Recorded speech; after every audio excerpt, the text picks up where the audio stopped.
Have you ever sat in a darkened theater, or maybe just at home watching a magician on screen, and witnessed something so impossible, so mind-bending, that you couldn't help but whisper to yourself, "Wait, how did they do that?" You knew it had to be a trick. You knew it wasn't real magic. But still, your eyes saw it. Your brain believed it. And no matter how many times you rewound or replayed the moment, you just couldn't figure it out. The object vanished. The card appeared in an impossible place. Your prediction was wrong. Again. And that's where things get interesting. Because here's the paradox. Your brain is one of the most advanced pattern recognition machines in the known universe. It has evolved over millions of years to detect danger, make sense of chaos, predict movement, and adapt to surprises. It is a marvel of biological engineering, fast, efficient, incredibly good at filtering noise and zeroing in on what matters. So why does it fail so easily in the face of a simple card trick? Is the magician just smarter than your brain? Or is your brain playing tricks on you? In today's video, we'll explore that mystery from the inside out. We'll journey into the cognitive science behind illusion, the psychology of attention, and the fascinating ways in which our perception is shaped not by reality itself but by what our brain expects to see. We'll uncover how sleight of hand artists, illusionists, and mentalists don't just rely on fast fingers or clever props. They exploit your very biology.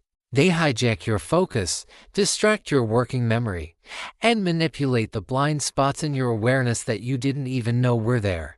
But this isn't just about magic. It's about understanding how your mind works. Because every time you fall for a trick, it reveals something deeper: how we construct reality from fragments, how attention works like a spotlight that leaves the rest of the stage in darkness, and how your brain fills in gaps, makes assumptions, and sometimes, just sometimes, gets it completely wrong. So if you've ever been amazed, deceived, or completely mind-blown by a magic trick, stay with us. Because the story behind why you were fooled may tell you more about your brain than the trick itself ever could. And by the end of this video, you might start to wonder not just how the magician did it, but how often your own brain bends reality without you ever noticing.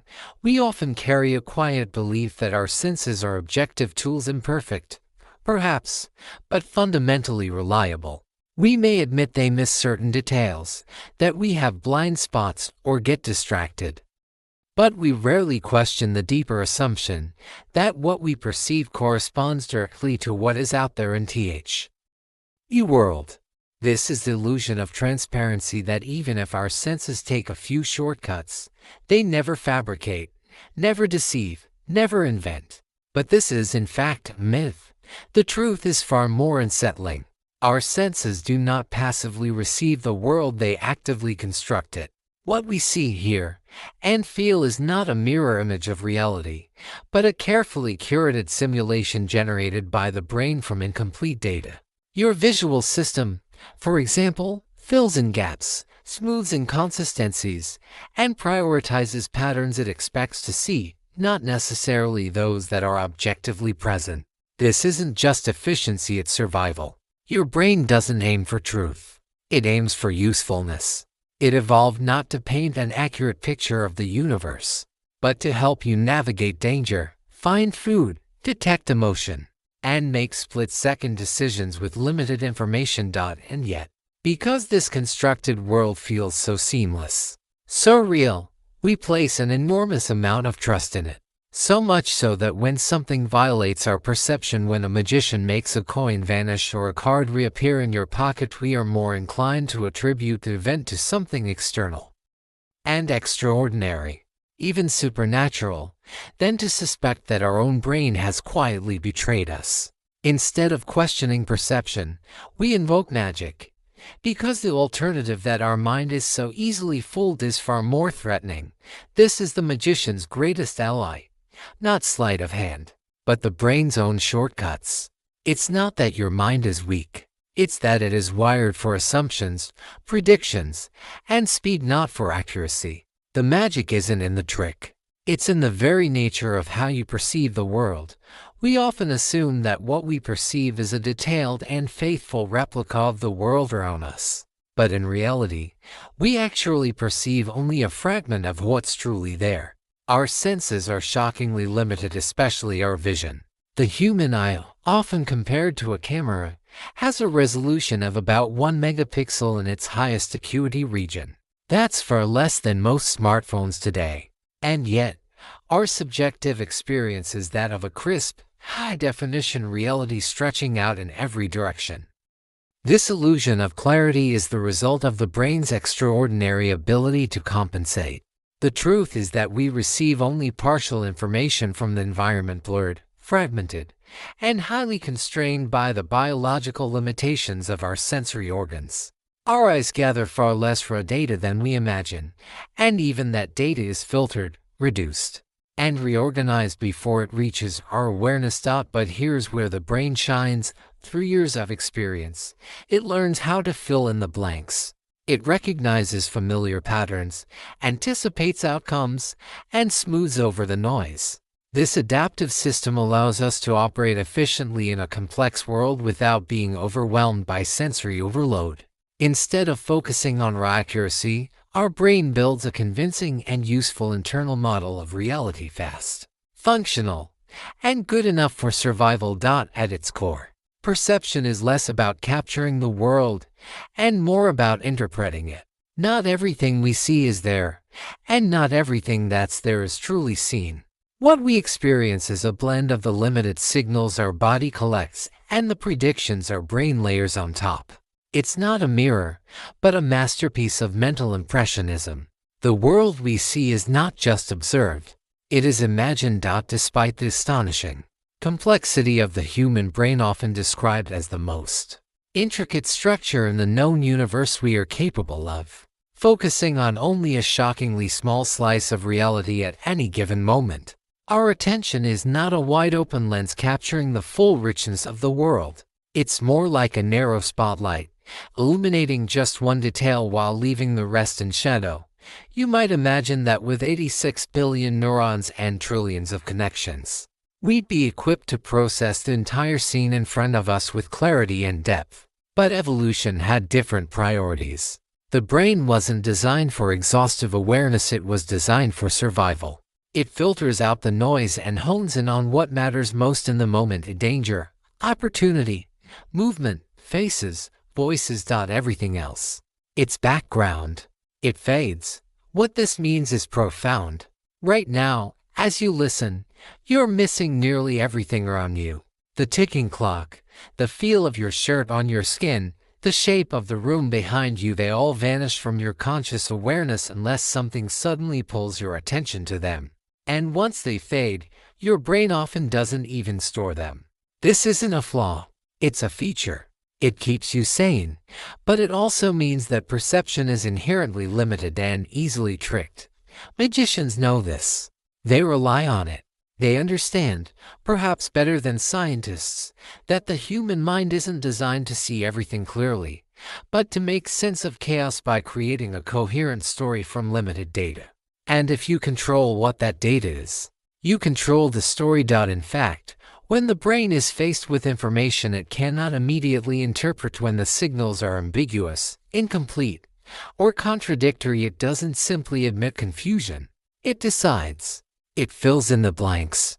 It chooses a version of reality for you, often without your conscious awareness. One of the most elegant demonstrations of this is the Necker cube. At first glance, it's just a simple line drawing a two-dimensional shape representing a cube. But the more you look at it, the more it begins to shift. In one moment, you might perceive the front face of the cube as projecting forward. Then, without warning, your perception flips, and suddenly the same face appears to recede into the background. Nothing has changed in the drawing, and yet everything has changed in your mind. This illusion is not a flaw in your brain. It's a mirror showing how your perception is not passive, but actively constructed. The world you see is not a direct imprint of objective reality. It's an interpretation, created on the fly from limited data, past experiences, and unconscious assumptions. Your brain doesn't show you what's there. It shows you what makes sense. And sometimes, the sense it makes has little to do with what's real. Why can't our brains tolerate ambiguity? Wouldn't being comfortable with uncertainty bring us closer to reality, make us more accurate observers of the world? You might think so. But evolution had a different priority. Instead of shaping us into detached philosophers calmly weighing multiple interpretations, it shaped us into fast, efficient survival machines. The answer, then, lies in attention, that narrow beam of focus that determines what you see, what you miss, and how you interpret it. Our brains are limited in what they can consciously process at any given moment. So, to navigate a chaotic world filled with overwhelming sensory input, the brain learned to make quick decisions, to resolve ambiguity instantly, to fill in the blanks, smooth over contradictions, and construct a narrative that feels complete even when it's not. Attention is the gatekeeper. It decides what data gets in and what gets filtered out.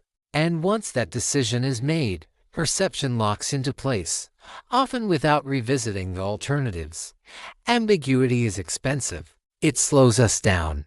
It invites hesitation in situations that may demand speed. From an evolutionary standpoint, it's better to make a fast and perfect decision than to freeze in analysis. Was that movement in the bushes a predator or just the wind?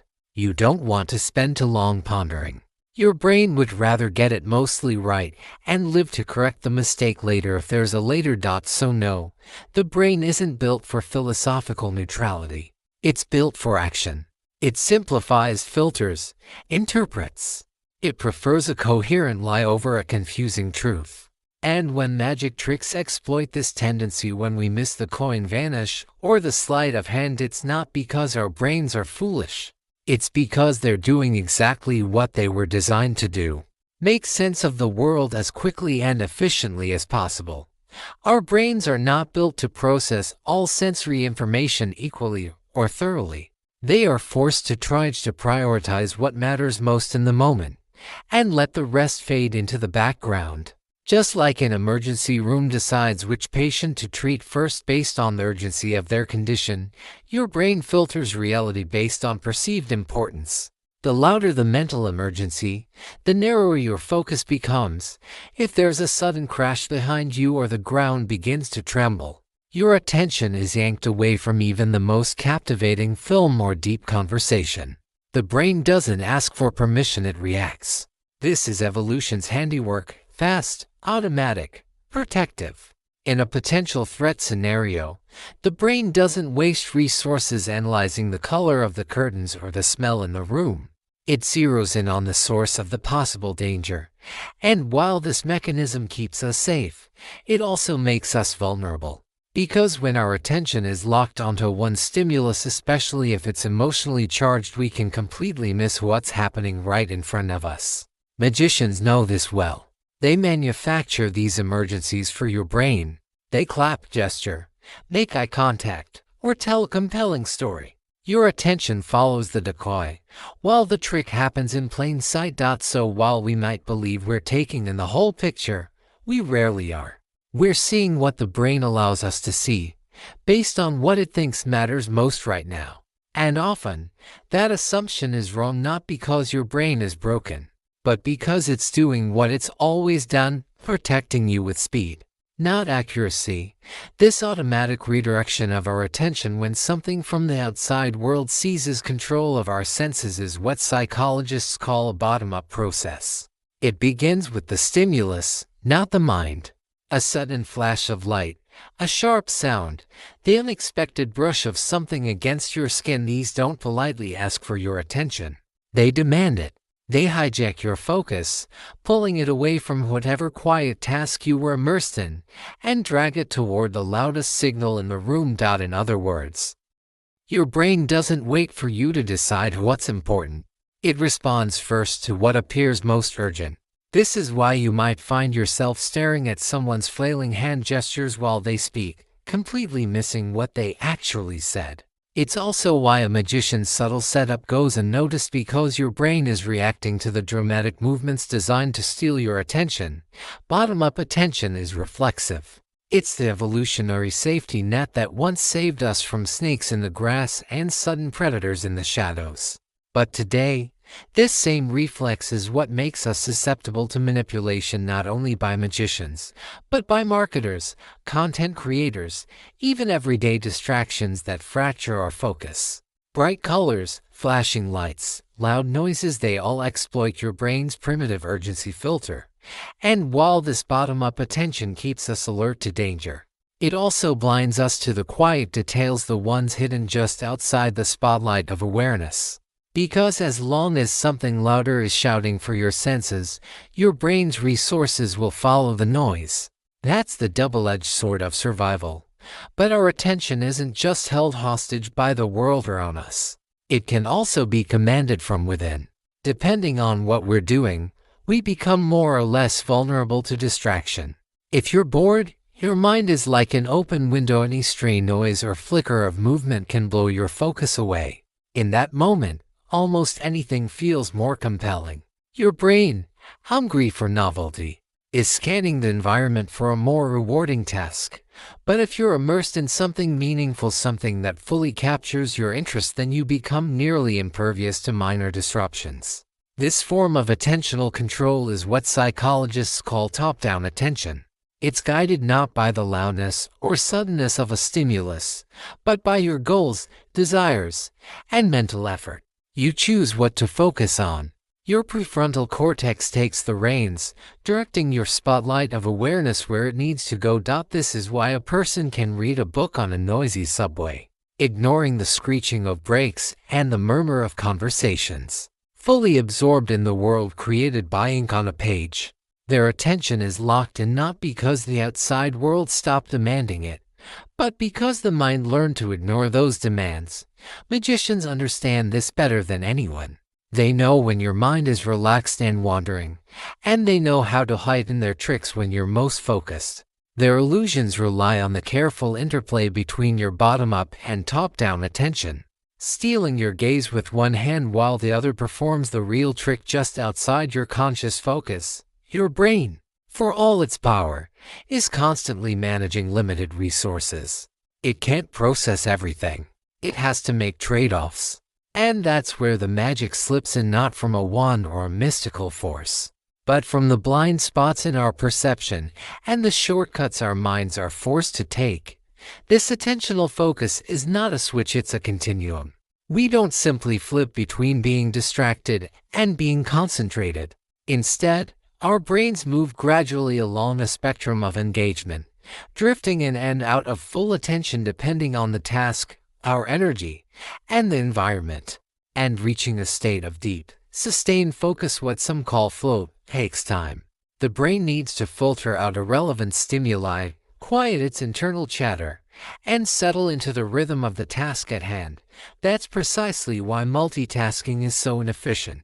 It fragments our attention across several competing demands, preventing the brain from reaching that deeper level of immersion where true learning or insight occurs.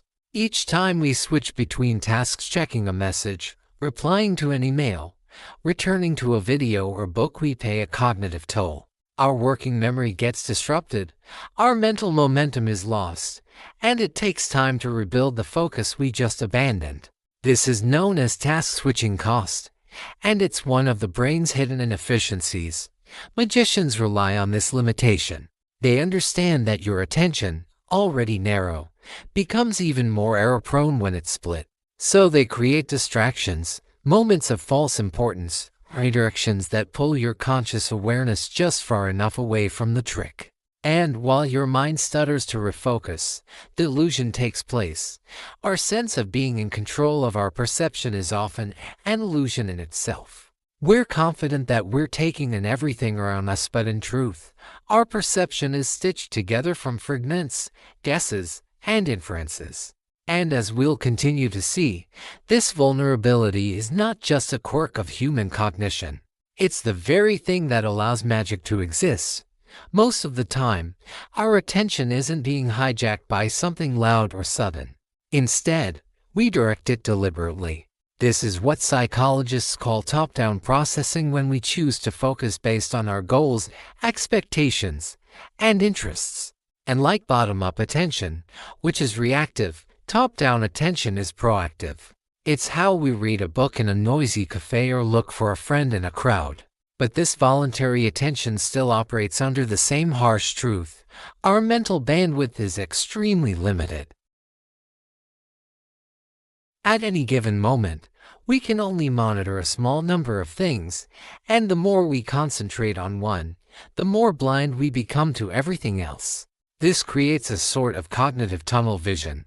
We filter out the irrelevant to zoom in on what we've deemed important, but what's irrelevant might include a sleight of hand or a subtle switch. Magicians exploit this brilliantly. They lead your attention with narrative, gesture, and timing, knowing that the tighter your focus, the less likely you are to notice the trick happening just outside your awareness. This trade-off between focused awareness and peripheral blindness is what makes magic possible. Our brain can give us clarity or breadth, but rarely both at the same time. So when you marvel at a magician's impossible feat, it's not your intelligence being fooled, it's the very nature of human perception that's being used against you.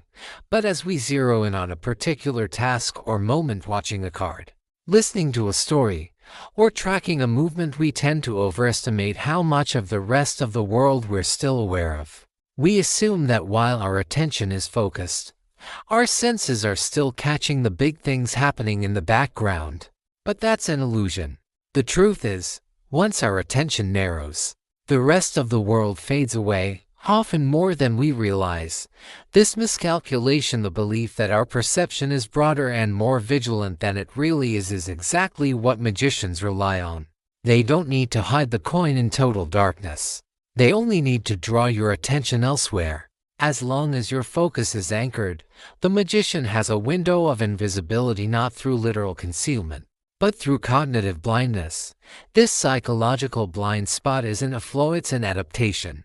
Our brains evolved to filter the overwhelming flood of sensory data into what seems relevant. But that filtering process makes us deeply vulnerable to manipulation. We're not watching the world.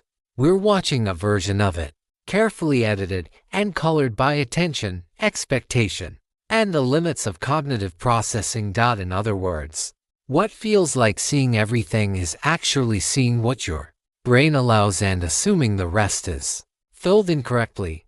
This phenomenon is known as inattentional blindness, our startling inability to register something plainly visible simply because we weren't paying attention to it. It's not that the eyes didn't see it, it's that the mind didn't notice. You could be staring directly at an event, say, a person in a gorilla suit walking through a basketball game, and completely fail to see it, simply because your attention was focused elsewhere. This isn't just a quirky glitch. It's a profound truth about how attention shapes reality. When we engage even in simple, low-effort tasks, like counting passes between players or watching a hand during a magic trick, we become blind to anything unexpected. Our selective attention acts like a spotlight, illuminating what we choose to focus on while leaving everything else in shadow. And whatever falls outside that spotlight may as well not exist, even if it's right in front of us. What's more astonishing is how confident we are that we would have noticed. We underestimate how narrow our attention really is, and we overestimate our awareness of the broader scene.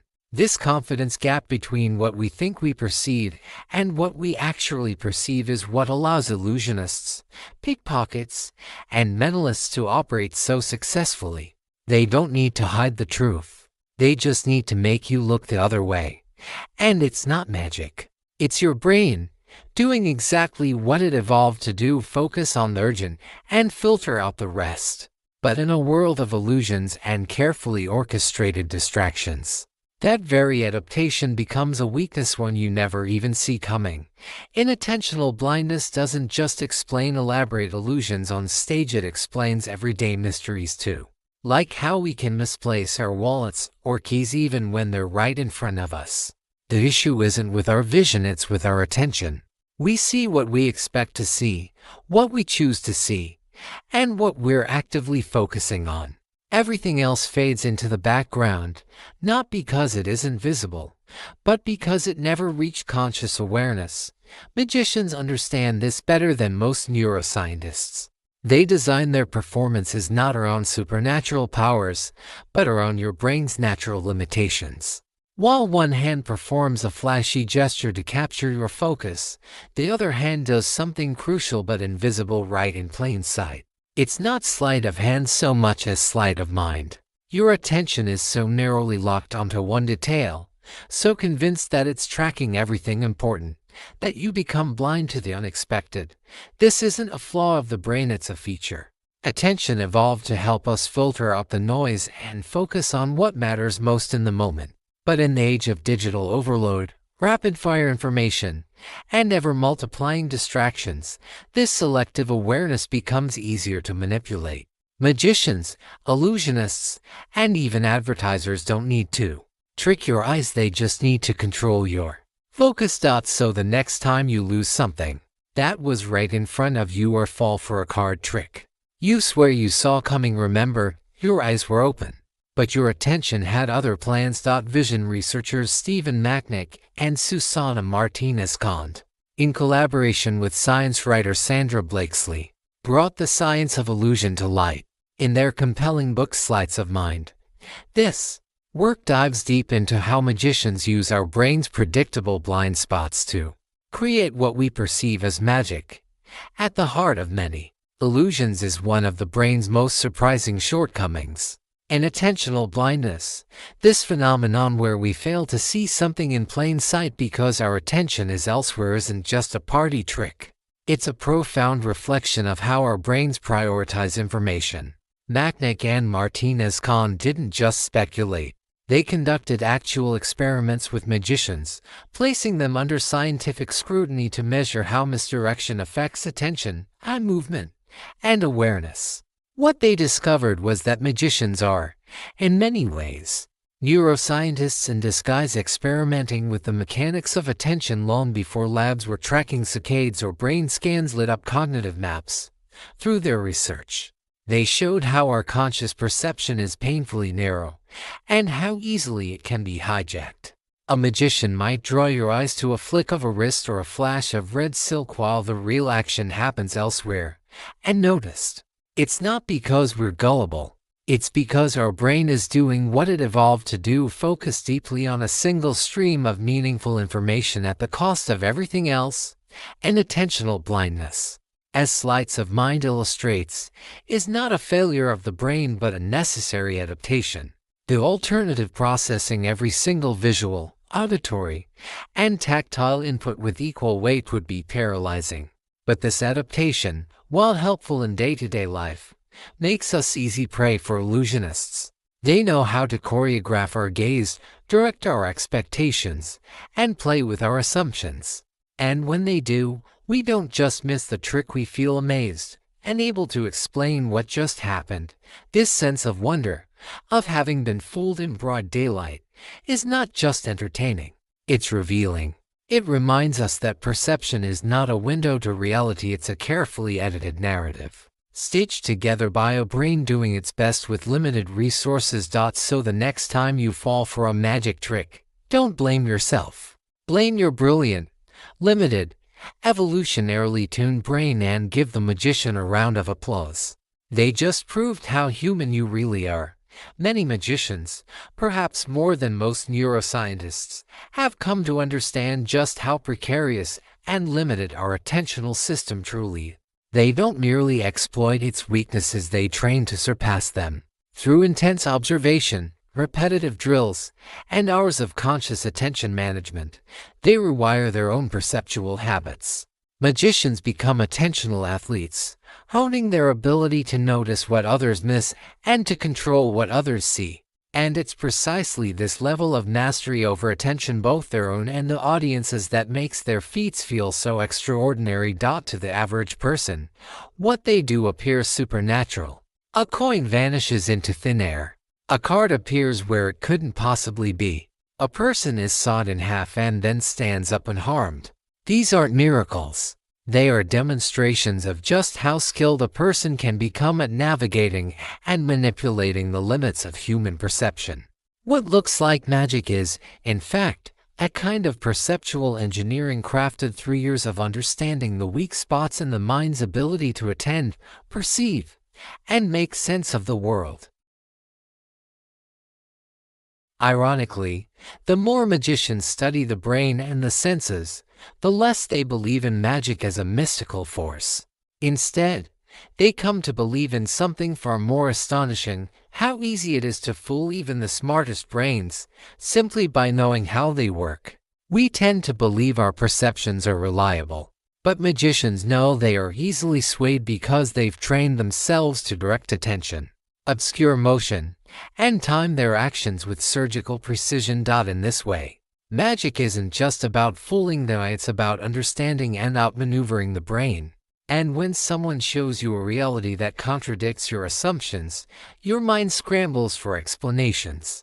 But instead of suspecting your own attentional blind spots or the limitations of your brain's processing power, you're far more likely to say, "That must be magic." But it wasn't. It was your brain, and it never saw it coming. One compelling example of how magicians refine their cognitive edge is through the development of heightened situational awareness. This is more than just being observant, it's the continuous, conscious process of tracking what is happening where, understanding the meaning behind those events, and even anticipating what is likely to happen next. It's the cognitive version of playing chess with the world. Every motion, glance, or shift in your environment becomes part of a dynamic map in your mind. For magicians, situational awareness is not optional, it's essential. Whether performing for a crowd or engaging a single spectator, they must constantly monitor multiple variables: the angle of the audience, the lighting in the room, the gaze direction of the viewer, even the micro-expressions of disbelief or confusion. It's through this sophisticated mental tracking system that they're able to maintain the illusion of effortlessness while executing complex and deliberate misdirections. But here's the deeper truth: this kind of mental agility isn't reserved for magicians. It's a cognitive capacity all of us can develop if we learn to tune our attention, slow down our assumptions, and train our brains to stay aware instead of drifting into autopilot. Situational awareness is the opposite of inattentional blindness. It's what happens when we stop assuming we see everything and instead begin to pay attention to how much we miss. And in that space between what we think we perceive and what is actually happening lies the magic. Magicians don't just manipulate what you see, they master what they see. Many train themselves to become hyper-observant, turning every minor twitch, blink, or glance into usable information. Mentalists, those who perform feats that appear almost supernatural, are a prime example. Far from having extrasensory powers, what they really have is a finely honed awareness. They scan the environment with surgical precision. They notice things most people dismiss as trivial: the hesitation in someone's voice, the way their eyes flicker when asked a question, the subtle shift of weight from one foot to the other. Each of these tiny cues, when pieced together, forms a surprisingly accurate picture of what someone is thinking or feeling. But this isn't magic. It's the trained power of perception, elevated to an art form. While most of us let the noise of the world blur into the background, magicians and mentalists learn to listen for the faintest signals. They are not relying on some mystical sixth sense, they're using the first five with an intensity most of us never access. And that's part of what makes their performance so powerful. Because while you're watching the hand that moves, they're watching everything else, and that's where the real trick lives. Take Eric Need, a renowned mentalist, described in Sleights of Mind. He doesn't just perform magic, he rewrites the rules of attention. Imagine sitting at a dinner table with him, locked in conversation, feeling like you have his full and undivided focus. But while he's charming you with stories and eye contact, something else is happening. Later, he casually begins to describe other tables around the restaurant, the number of diners, the meals they're enjoying, even the color of their clothes or the accessories they wear. Sometimes, he goes even further, offering eerily accurate guesses about their professions or relationships. It feels like clairvoyance, but it's not. It's heightened awareness. Mead has trained his attention like a precision instrument. While most people's mental spotlight narrows down to the immediate social interaction in front of them, his awareness expands to include the entire room, details, movements, and micro-interactions that slip under everyone else's radar. And it's not random. His brain, through years of repetition and focus, has learned to track and filter massive amounts of sensory input, to encode it without conscious strain, and to retrieve it when needed. The magic isn't supernatural, it's cognitive mastery. It's a demonstration of what the brain could do if we didn't spend most of our lives letting it run on autopilot. And that's the unsettling twist. What looks like magic is simply the result of paying attention something.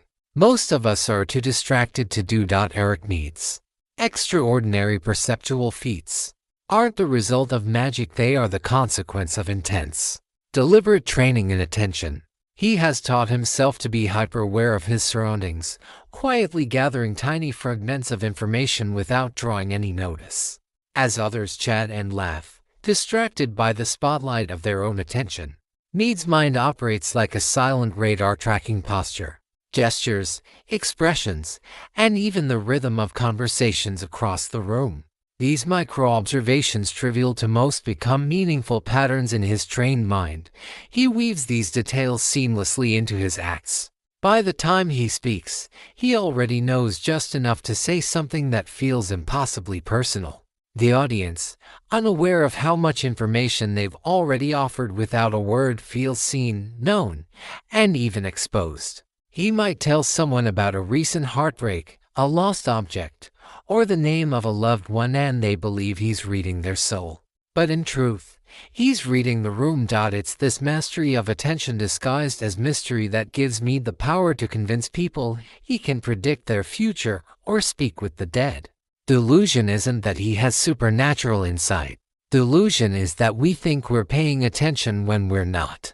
He simply notices what we miss. And in that quiet gap between what is and what we perceive, the magic takes root. What makes Eric Mead's illusions even more convincing is not just his mastery of situational awareness, but his understanding of how our minds are wired to believe. He doesn't need to be right about everything he says, just enough to trigger the powerful psychological mechanism known as confirmation bias. This is our brain's tendency to favor information that aligns with what we already believe or hope to be true, and to overlook, dismiss, or forget anything that contradicts it. So when Mead makes a statement that feels personal, "You've lost something recently," or "There's a name starting with M," the audience rushes to connect the dots. We want to believe. Our minds begin sifting through memories to find the match, ignoring all the other moments that didn't align. We think, "Yes, my grandmother's name was Margaret," and we feel a chill. But we forget that half the people in the room also have someone in their life whose name starts with M. The accuracy feels miraculous, even though the trick lies in how predictably we filter reality. It's not magic, it's psychology. And it works because our brains are wired not for truth, but for coherence. We're not impartial observers of the world, we're storytellers, always seeking patterns and meaning, even where none exist. And performers like Mead have learned to guide that search with precision. Mentalists are masters at manipulating the way we think, especially when it comes to exploiting our confirmation bias, our natural tendency to look for evidence that supports what we already believe. But while they train themselves to notice every detail in the room, every nervous blink, every shift in posture, every subtle cue, most people don't. And that's not because we're inattentive or careless. In fact, it's by design. Our brains are not built to register everything around us. They're built to filter, to simplify, to ignore what doesn't change so we can focus on what does. If we were constantly processing every detail in our environment, every flicker of light or passing face, we'd be overwhelmed within seconds. This selective attention allows us to survive in a world full of distractions. We tune out the steady hum of the air conditioner, the pattern on the wall, the person walking behind us, because these things are constant. They're not urgent. They're not changing. What grabs our attention are surprises, a sudden movement, a sharp sound, a flicker of something unexpected. That's what the brain flags as important, and that's exactly what magicians use to their advantage. They choreograph your attention so precisely that, even in a room full of observers, no one notices the crucial move that makes the trick work. Not because they're tricking your eyes, but because they're guiding your focus, and your brain is filling in the rest. Most of our perceptual systems aren't built to capture the world in exhaustive, high-definition detail. They're designed to notice what changes. Because from an evolutionary standpoint, change is often what mattered most. A rustle in the bushes, a shift in the wind, a shadow where light once was. These were not random details, they were potential signs of threat or opportunity. Our ancestors, who were overly fixated on the unchanging parts of their surroundings, the moving tree, the still horizon, were less likely to survive than those who paid attention to what was different, what had just appeared, what had just moved. This preference for change isn't a flaw, it's a feature. The fact that we don't process every constant detail around us, every brick in a wall, every crease in a curtain, isn't a failure of our senses. It's a triumph of efficiency. The brain simply doesn't waste precious energy tracking information that has proven to be non-threatening. If nothing has changed, it assumes, then nothing is likely to hurt us. In a world filled with far more information than we could ever process, this kind of selective attention is what kept us alive. And this is exactly what magicians exploit. They understand that if they keep your attention fixed on something constant, like a hand moving slowly, or a gaze held in one direction, they can introduce change right under your nose. And your brain will filter it out as background noise. Your senses never even register it. You literally don't see it, not because your eyes didn't receive the light, but because your attention never made space for it. We like to believe that we are objective observers of reality, but in truth, we see the world not as it is but as it changes. What stays the same becomes invisible. What shifts becomes important. This is why you don't notice the ticking of a clock after a while, or why you can lose your keys even when they're lying right in front of you. Our brains are constantly editing reality in real time, prioritizing what's new, what's relevant, and most importantly, what's changing. The rest fades into the background, where it can be filled in, blurred out, or simply ignored.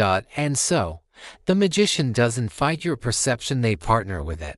They choreograph your attention to focus on the static while they sneak novelty in through the periphery. They don't just hide things from you, they use your own evolutionary shortcuts against you. And in doing so, they reveal a simple truth. The human mind isn't built to see everything. It's built to see enough. Enough to survive. Enough to act. Enough to move forward. But not enough to spot the sleight of hand, which is why, more often than not, we don't catch the trick, not because the magician is supernatural, but because our brain is brilliantly limited. And perhaps that's the real magic. All of our senses, sight, sound, smell, touch, even thought itself, are vulnerable to a quiet, often unnoticed phenomenon: habituation. It's the reason we stop noticing the ticking of a clock, the hum of the fridge, or the familiar scent of our own home. When a stimulus is repeated often enough, our brain begins to tune it out. Not because it's faulty, but because it's efficient. Because the endless stream of data the world throws at us must be triaged, filtered, simplified. Otherwise, we drown in noise. Habituation is the brain's way of asking, is this still relevant? If the answer is no, then the signal is softened, muted, ignored. That's how we survive. Imagine feeling every piece of clothing against your skin, every breath of air against your cheeks, every sound that ever echoed through your ears all the time. The brain, brilliant and burdened, adapts. It quiets the known so it can focus on the new. But this phenomenon goes far beyond the senses. Habituation reaches into the realm of thought itself. We become habituated to ideas, to beliefs, to the people we see every day, to the stories we tell ourselves about who we are. That's why awe fades. That's why gratitude slips through our fingers. That's why wonder must be reignited, again and again. You may not realize it, but the very miracle of consciousness, your ability to see, to hear, to think, to feel is something you've grown numb to. The colors around you, the subtle shifts of light, the rhythm of your breath, all of it could have been a source of amazement. But now it barely registers. Not because it isn't beautiful, but because it has become familiar. Magicians understand this. They exploit it. They know that if something looks the same for long enough, your brain will stop watching closely. That's when the trick happens, not when your eyes are closed, but when your mind is. When the ordinary becomes invisible, the extraordinary can slip in unnoticed. And so, the most powerful illusions aren't created by the magician's hands, they are completed by your own brain, trying to make sense of a world it has grown too used to. Habituation doesn't just remove distractions. It rewrites reality, replacing sharp awareness with assumption. The challenge, then, is not only to perceive the world but to remember that you are perceiving it, to resist the lull of familiarity, to remind yourself, again and again, that the ordinary is never truly ordinary. You are surrounded by wonders if only your brain could remember to notice. Think about the first night you ever spent in a new home. The floor creaks differently. The pipes groan in unfamiliar rhythms. The hum of the refrigerator, the distant bark of a neighbor's dog, even the faint whisper of wind against the windows, all of it feels loud, intrusive, impossible to ignore. Your brain, on high alert, registers every sound as a potential signal, asking, is this normal?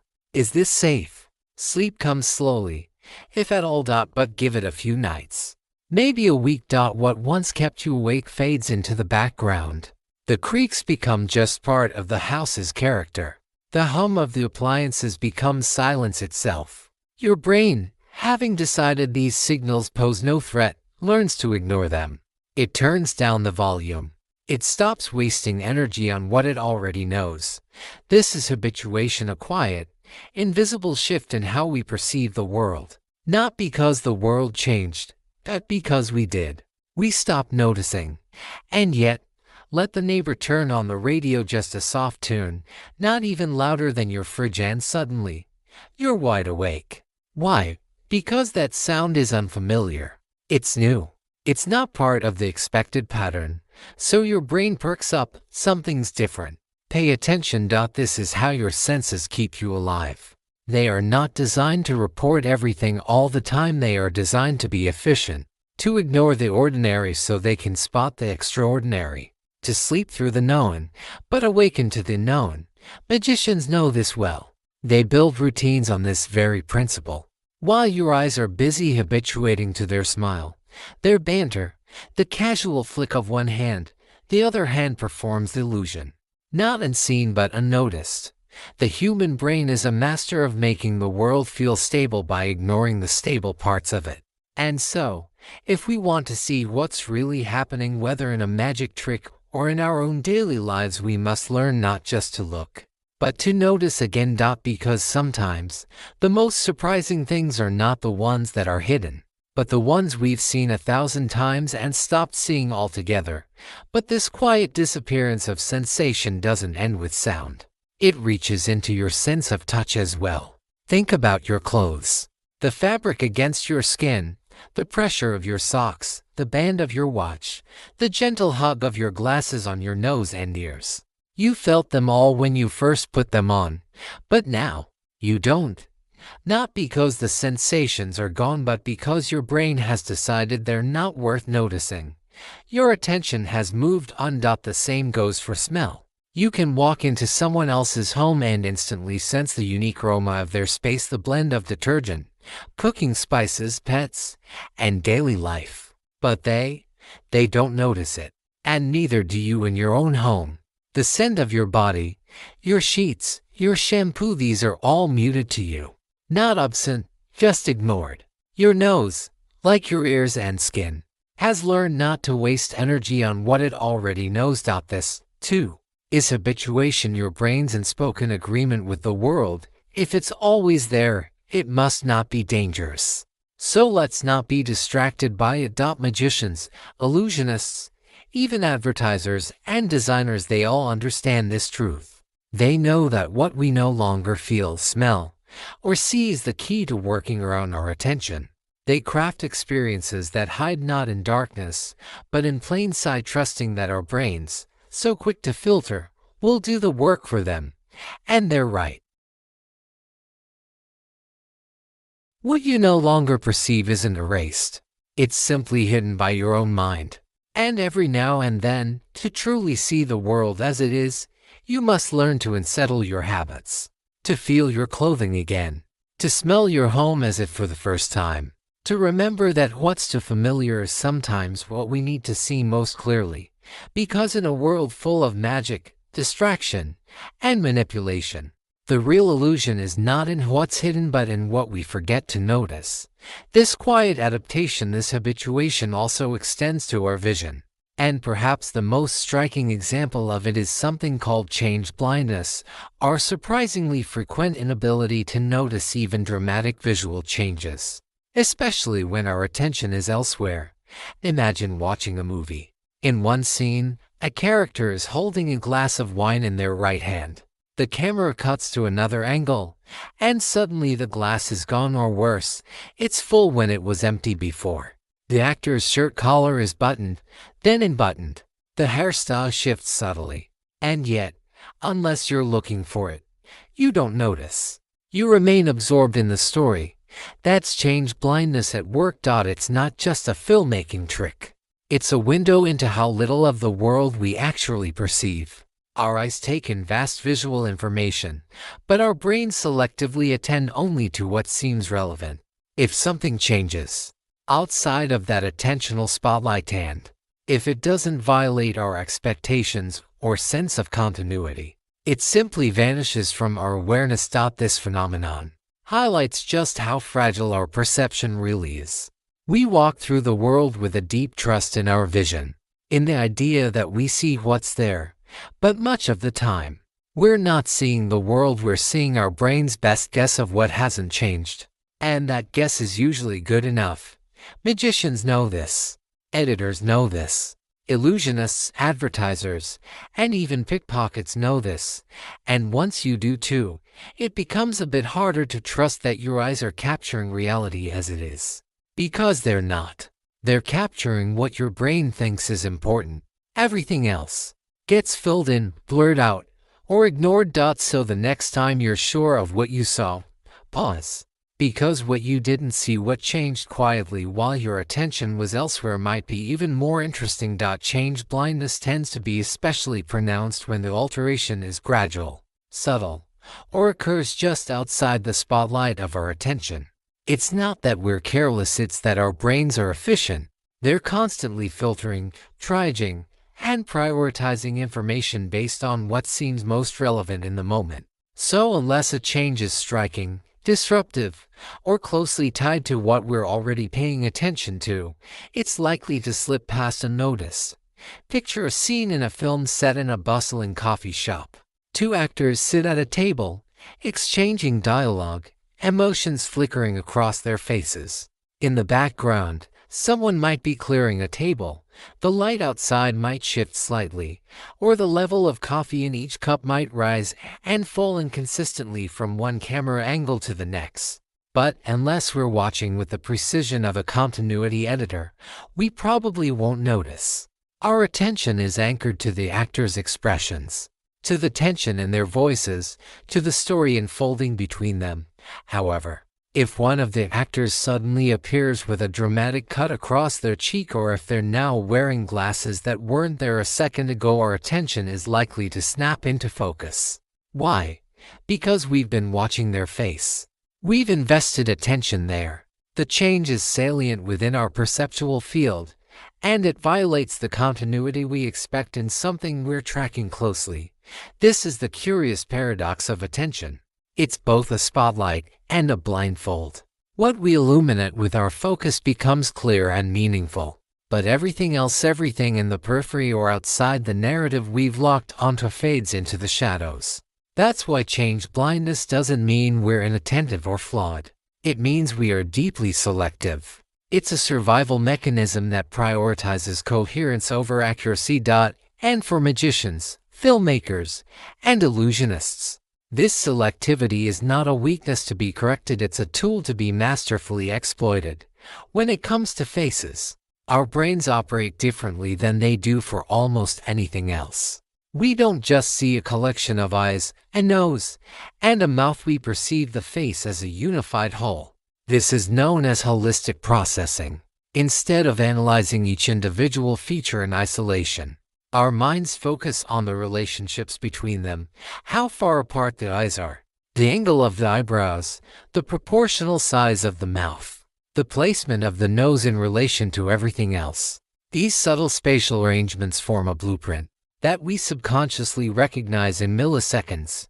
This is why we're so good at detecting even the slightest change in facial expressions, or why we might feel that something is off about a face, even if we can't quite pinpoint what it is. Our brains are trained to be exquisitely sensitive to faces because from the moment we're born, they are among the most meaningful things in our environment. They carry emotional information, social cues, intentions, and identity. Compare that to how we perceive something like a coffee cup on a table. Unless we are deliberately focused on it, our perception of the cup is functional, not relational. We might register that it's there, perhaps even its color or whether it's full, but we don't form a detailed mental map of how its handle aligns with the saucer or its angle relative to the sugar bowl. That's why continuity errors involving background objects like a cup that moves between shots in a film often go unnoticed. But a change to a character's facial expression, a blemish that wasn't there a moment ago, or an altered hairstyle, those details jump out at us. The brain prioritizes what matters most for survival and social interaction. And faces are at the top of that list. As we age, our ability to detect change in our surroundings gradually declines, and this isn't just about memory or reaction time. It's about perception itself. Our brains become less efficient at picking up subtle differences, especially in complex or fast-moving environments. This may partly explain why older adults often face more challenges while driving. Imagine approaching a busy intersection, cars merging, pedestrians crossing, lights changing. For a younger brain, this flood of visual information can be sorted and prioritized, quickly detecting movement in peripheral vision, noting which car just switched lanes, registering that a pedestrian stepped off the curb. But for an older brain, those updates can arrive more slowly or be filtered out altogether. This subtle perceptual lag where the brain fails to register a change that would have once been obvious can have very real consequences. A driver might not notice that the car in front has stopped suddenly, or that the traffic light has just switched, or that a cyclist has entered the crosswalk. The brain, already filtering a massive amount of sensory data, is now doing so with less precision and less speed. And it's not just about driving. In everyday life, this reduced sensitivity to change can affect how we interact with the world, how we notice people's expressions, how we track conversations, how we respond to the environment. But understanding this isn't cause for alarm, it's a call for awareness, a reminder that perception is a skill, not a passive reception of truth. And like any skill, it changes with time. Change blindness isn't just an amusing visual quirk exploited by filmmakers and magicians. It has serious consequences in real life, particularly in the realm of eyewitness testimony. The unsettling truth is that our brains can fail to register a change in a person's appearance, even when the change happens right in front of us. If, for example, a crime is committed and the perpetrator is briefly seen before disappearing into a crowd, a witness may later be presented with someone who looks vaguely similar but not identical and genuinely believe it's the same person, not out of malice, but because their brain has smoothed over the details, filled in the blanks, and confidently delivered a narrative that feels true. This isn't due to inattentiveness or poor memory. It's due to how the brain processes visual information by filtering, simplifying, and guessing. Once our attention has moved on, we often have no access to what was actually perceived versus what was filled in. That's the mechanism of change blindness. It hides its own tracks. In the courtroom, this can be disastrous. A witness may sincerely and confidently identify someone as the culprit, not realizing their perception was altered by the confusion of the moment, poor lighting, distance, stress, or just the brain's natural tendency to gloss over fine details when under cognitive load. Understanding change blindness forces us to rethink the reliability of our own perceptions. We don't just miss subtle shifts, we can overlook fundamental changes in the people and environments around us. And yet, we feel as if we're seeing the world clearly. That illusion of certainty is what makes change blindness so powerful and so dangerous. But perhaps the most surprising illusion of all is that we don't even realize we're missing anything. Psychologists call it change blindness. Our inability to recognize just how unaware we really are. We walk through the world with the quiet confidence that we are observant, attentive, present, that if something important changed, surely we'd notice. Surely we'd see it. But the truth is far more humbling. We are blind to our own blindness. And that's not just a quirk of the brain, it's a profound limitation. Because when we believe we see everything, we stop questioning. We stop looking deeper. We stop doubting our own certainty. And that's exactly what makes illusions work. What makes magic possible. What lets misinformation slip through unnoticed. What makes eyewitness accounts tragically flawed. And what allows everyday mistakes to go uncorrected. Our brains are magnificent. Yes, but they are also masters of deception. And perhaps the most dangerous deception is the illusion of completeness, the belief that what we perceive is all there is. But the world is richer, stranger, and more full of change than we can grasp. And unless we learn to doubt our own mental shortcuts, we'll keep mistaking the flicker of perception for the full light of truth. But change blindness doesn't just expose a flaw, it reveals a deeper truth about how our brains work. The human mind is not designed to take in everything. It's designed to notice what matters. And what matters, biologically speaking, is change. Our brains are tuned to detect the new, the unexpected, the dangerous, the delightful. We are built to respond to stimulation. In fact, we thrive on it. Strip away all external input, no sound, no light, no movement, and the brain begins to deteriorate. It turns inward, hallucinating, distorting, breaking down. That's why sensory deprivation, when prolonged, doesn't bring peace. It brings chaos. This reveals something profound. Stability may feel safe, but our minds are wired for flux. In a way, we are only alive to the world when something shifts, when the pattern breaks, when a new face enters the frame.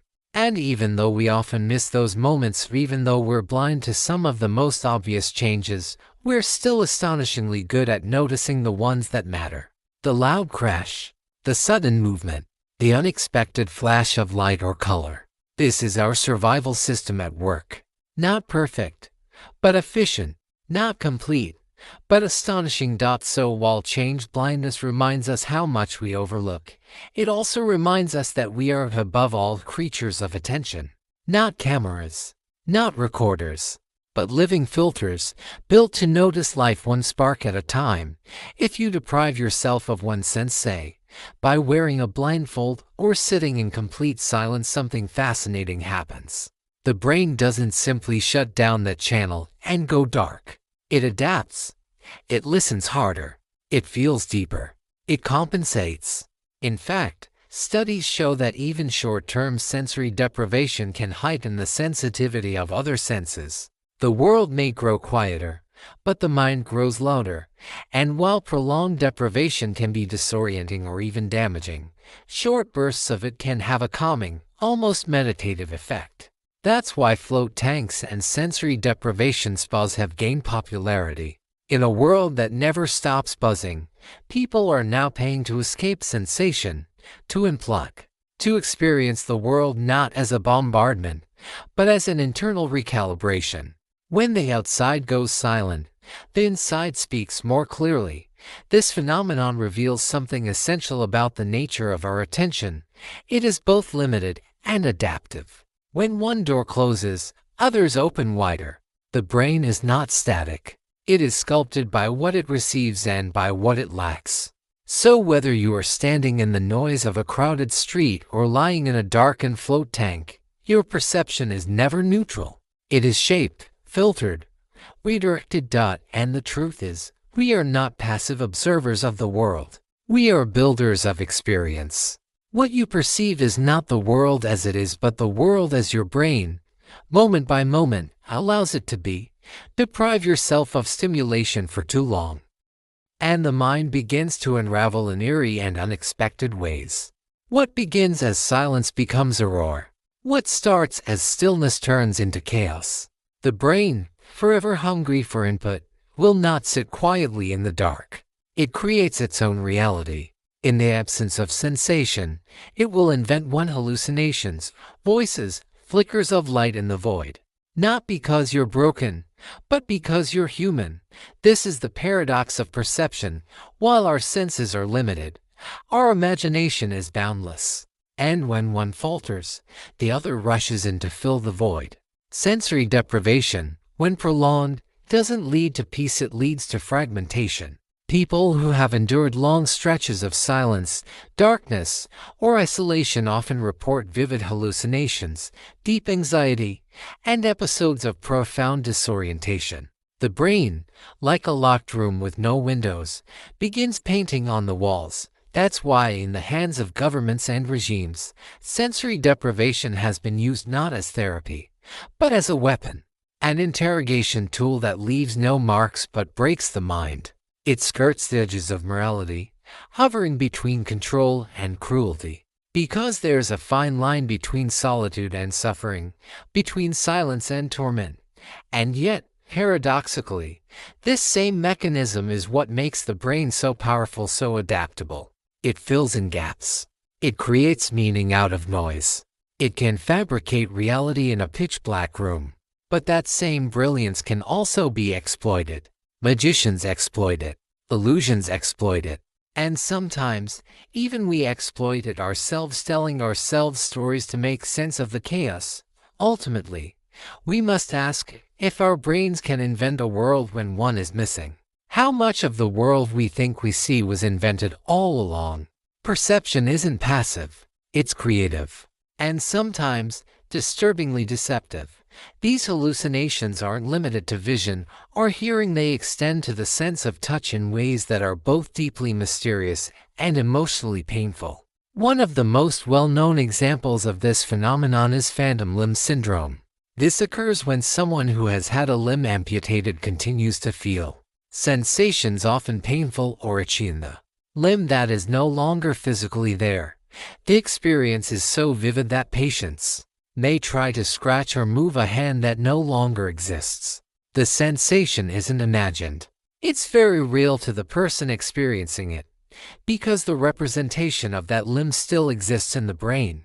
The neural map in the somatosensory cortex doesn't vanish with the limb, it remains wired, expecting input.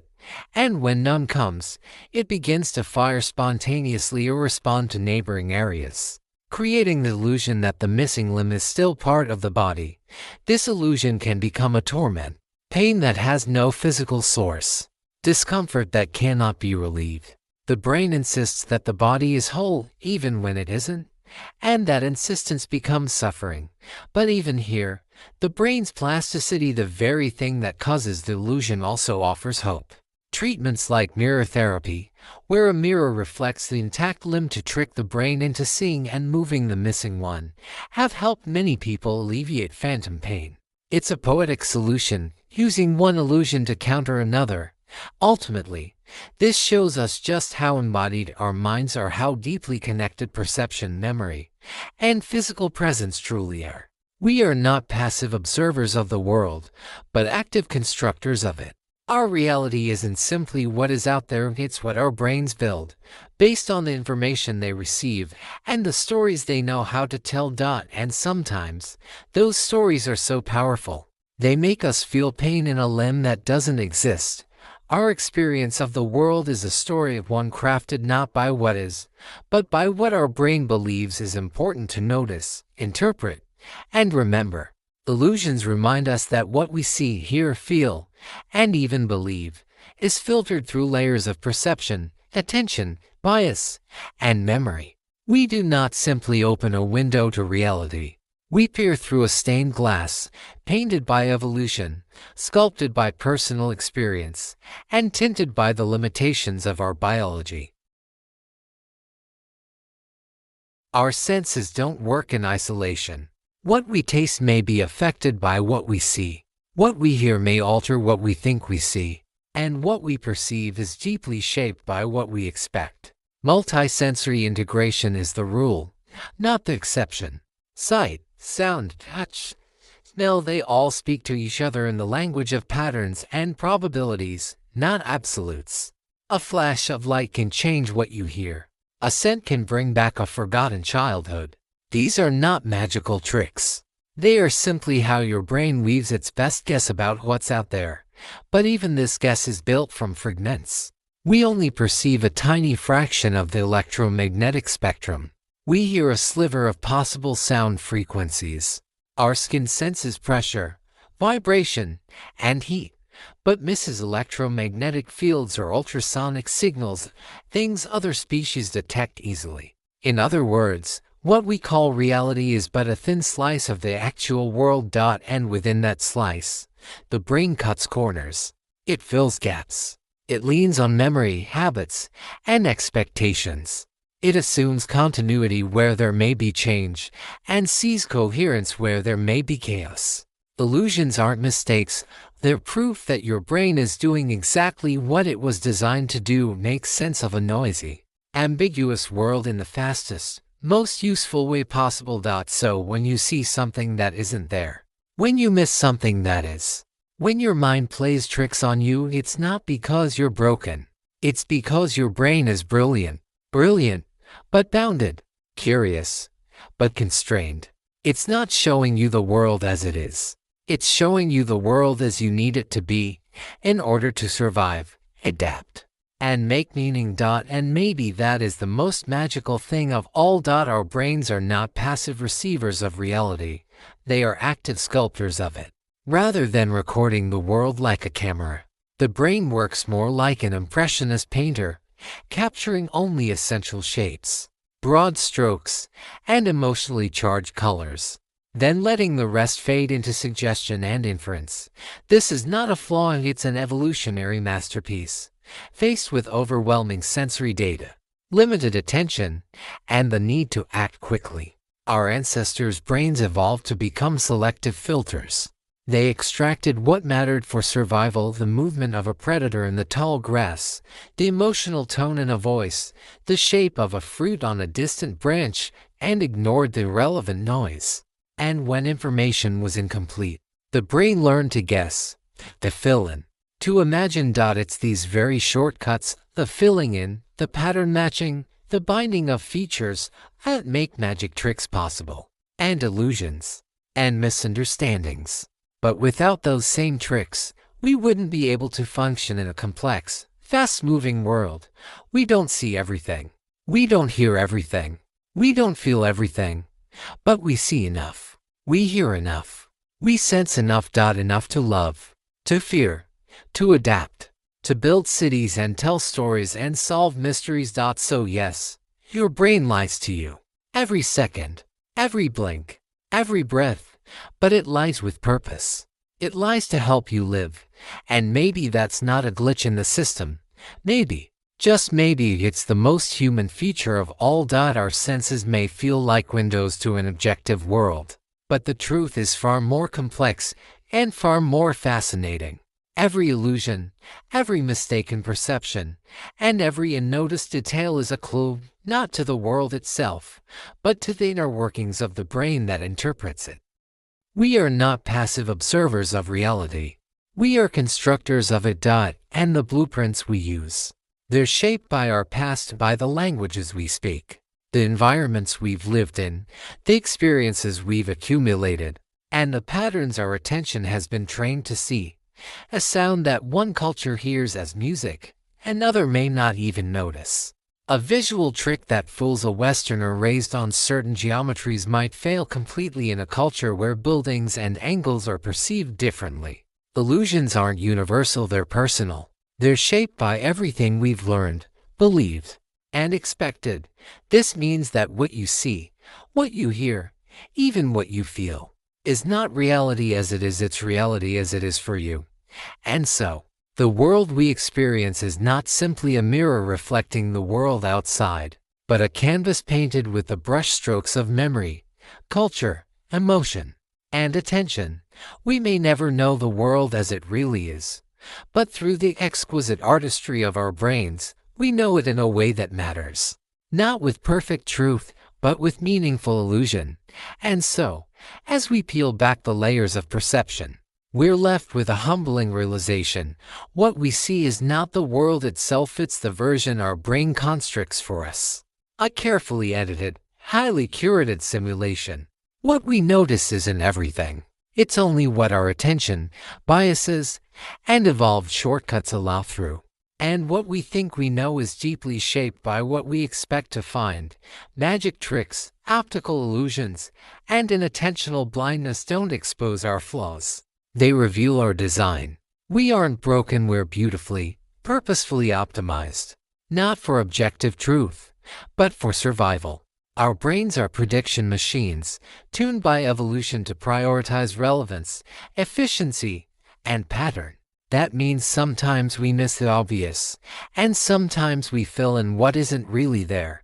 If this journey through the edges of perception left you curious to know more, you'll find further insight in the works of brilliant researchers who've studied how and why our minds deceive us. You might start with Rubber Hands Feel Touch That I See by Botvinnik and Cohen, which explores how vision can override touch.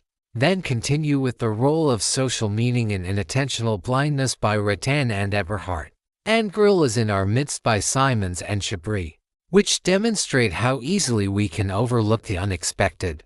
And finally, Does Time Really Slow Down During a Frightening Event? By Stetson, Fiesta, and Eagleman challenges our understanding of time and attention in moments of crisis. These aren't just academic papers, they're keys to unlocking the hidden workings of your mind. Thank you for watching. And remember, the more deeply you understand your illusions, the more clearly you'll begin to see the truths they hide. Stay curious, stay aware, and we'll meet again where science and wonder collide.